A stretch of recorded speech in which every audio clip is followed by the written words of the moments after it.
I want to get better at having no-name stories. That sounds like I'm trying to write stories without a title. That's incorrect. But no character names in of.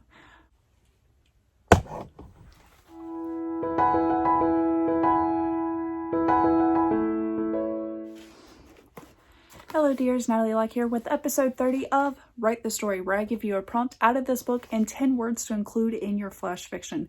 You can write in less than 1,000 words, which is typical of a flash fiction, or as I do it, given the space, because it's about 400 words worth of space there. If this is your first flash fiction, I highly recommend setting no time limits whatsoever. I, however, like to take 5 to 10 minutes to outline, which is pretty much trying to picture how I'm going to use the 10 words. And then I take about 20 minutes to write my story. As a parent, sometimes my time gets interrupted or broken up, or I just take a lot longer than required because I get distracted. It happens, it's okay. For your story, you might need the prompt and the 10 words. So, episode 30's prompt. The gala event of the season. The 10 words to include are cater waiter, suspicious, architecture, money, switch, imagine, yawn, blot, lilac, and program. For my 10 words, the first word that stood out to me was lilac. So I did imagine my main character has a lilac dress. I also pictured that this party that she was at a very nice fancy place, and it had like cathedral architecture, which she found quite boring. She said the money party was a yawn. That's another way I incorporated the words. The next picture I had was a cater waiter. Black tie is my assumption, but I also didn't specify that in the flash fiction. Carrying champagne and apple juice options. And that plays in a factor because I did make my main character under the age of 21 for anybody who lives in the US. Here's something that I changed that isn't really tied to the words, but there was a suspicious character that I originally made a boy, but I turned it into a girl when I actually wrote the story. The suspicious character switches 2 pieces of paper, and the main character wonders, did they imagine them switching that? And then it plays off from there and builds up. The last 2 words, for program, I thought, hey, there's a silent auction going on. So the program has a list of all the silent auction items pictured in the program, their values, so on and so forth. And the last thing was blot.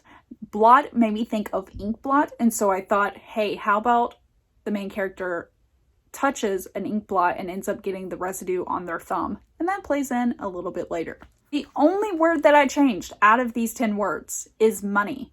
Money I did keep in the sense of a money party, but it was the main character saying, I have all this money and yet I can't drink. Spoiler alert for the champagne and apple juice situation. Now for my version of episode 30, the gallant event of the season. The girl in the lilac dress keeps her eyes focused on the cater waiter. When she was younger, she would have been in awe of the cathedral-style ceiling, but after so many galas, the architecture didn't captivate her anymore. Once she arrives to the waiter, she reaches for the champagne. "My apologies, miss," he says as he rotates the tray to the apple juice side. "I didn't notice your stamp." She plasters a smile across her clenched teeth, managing a "thank you," she says as she turns before her cheeks get any redder. She should have reached with the other hand. All the money, and she couldn't even legally drink yet. Using her lilac dress with her unstamped hand, she walks to the silent auction tables. Small, excessively expensive items lay methodically with bid sheets in front of each item. The program at the end of each table pictured all the items up for auction this evening. Just another fundraiser, a yawn event. Out of the corner of her eye, she sees a woman her age in a blue dress straighten 2 of the bid sheets. Did she imagine Miss Blue Sheets switch the bid sheets of 2 Fabergé eggs? Blue locks eyes with Lilac, sharing a knowing smirk and a secret wink to Lilac. Lilac suppresses a giggle, quickly looking over her shoulder to see if anyone was watching. In front of her were 2 bid sheets for 2 separate watches, one Swiss and the other Rolex. To not appear suspicious, Lilac switches the sheets without looking down. When she steals a glance, there is a blot of ink smeared on one of the pages, and the evidence is on her thumb. A handkerchief comes into her view. When she looks up, Blue Dress smiles. "Beginner's mistake. We'll do the next one better," Blue says.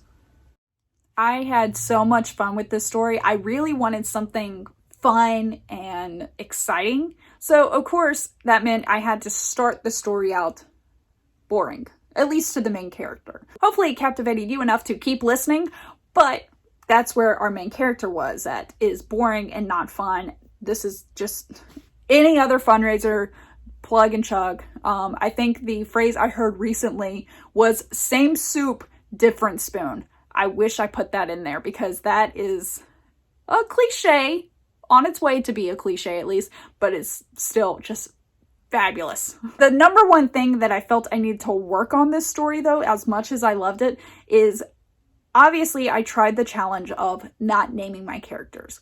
But with that, you have to grab something distinctive about the characters. So I decided to go focus on the dresses of my two main characters. One blue, one lilac. One, it's difficult to say lilac. Two, it was a shift because before I had the characters of the pronouns she and her, which worked when I just had the girl in the lilac dress. But when it became blue dress woman as well, it got the she's and her pronouns got a little bit more difficult. And then just saying lilac and blue, I'm not sure if that came across the way I intended. Maybe I'm too close to the story. Maybe you were able to follow appropriately and picture these people in your mind when I just said blue, smirked at lilac, and gave a wink. But I'm not quite sure. I think that's where I kind of dropped the ball, and I definitely need some more practice on that. I want to have more no-name characters, but they're still just as powerful as my characters that have a name. Sometimes that works in stories, such as when the main character themselves never hear the name whatsoever. There's plenty of stories out there, but yet every other character in the story, you do hear the name. I haven't quite figured it out. I think I'm slowly getting better, but I definitely recognize I have some room to grow on that aspect. Now for my favorite line. My favorite line, just because I feel embodied the camaraderie that built, that you can just assume what happened after this, is the line that the blue dress woman says. "Beginner's mistake, we'll do the next one better." I love that line because it kind of lets you know what's going to happen at the end of this last line. Oh, they're about to have some more fun at this party and liven it up, at least for them. Everyone else will be stiff and boring, but they are going to have the time of their lives. And I just love that for these two characters. I love that the blue dress is kind of like this, I know it's a cliche, but the manic pixie girl, the free spirit. But here's the thing about free spirits. We probably, sometimes there is people that march their own drums, but I kind of imagine a waterfall effect that happened here.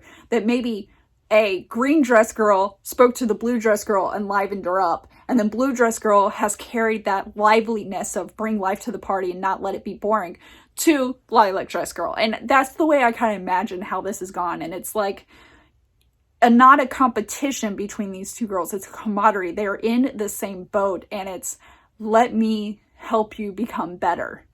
Because easily blue dress girl could have not taught her, and then she gets caught, and blue dress girl doesn't take the fall for anything done, whereas lilac dress girl takes the fall for everything, which would be a tragedy in my opinion. Because this sounds like the beginnings of a beautiful friendship. And I'm here for it. Obviously, because I wrote it.